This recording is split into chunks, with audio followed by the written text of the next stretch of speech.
It was 1999. Chris Clark, a regular guy, registered Pizza.com for just $20.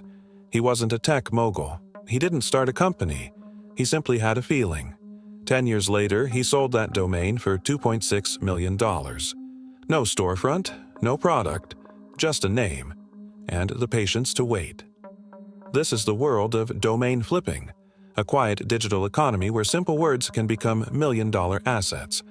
Domain flipping is the practice of buying internet domain names and reselling them for a profit. At first glance, it seems like gambling, but for seasoned flippers, it's a game of timing, trends, and strategy. Some flip large, high-value domains. Voice.com sold for $30 million. NFTs.com went for $15 million. But most flippers work on a smaller scale, and that's where things get interesting. You've likely seen it before. You visit GoDaddy, searching for the perfect domain for your business or idea, only to find it's already taken. You type it into your browser, and it leads to nowhere. Just a parked page, no website, no content. That domain isn't abandoned, it's owned, likely by a flipper, waiting for someone like you to make an offer. These aren't just passive collectors.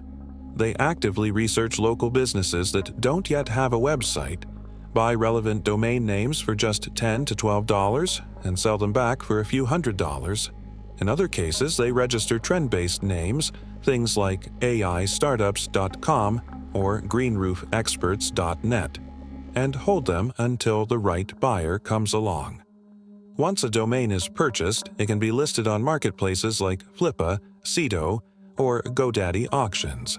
But many flippers take a more direct approach, cold emailing companies they believe will benefit from owning the name.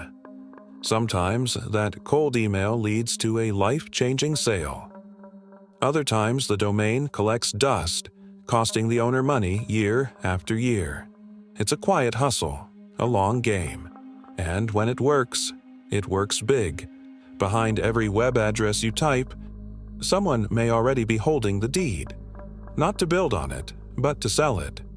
In the digital age, a single domain can be more valuable than physical property.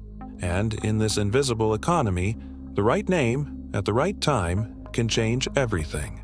So next time you hit a taken domain, ask yourself, are you the buyer or the one who should have bought it first?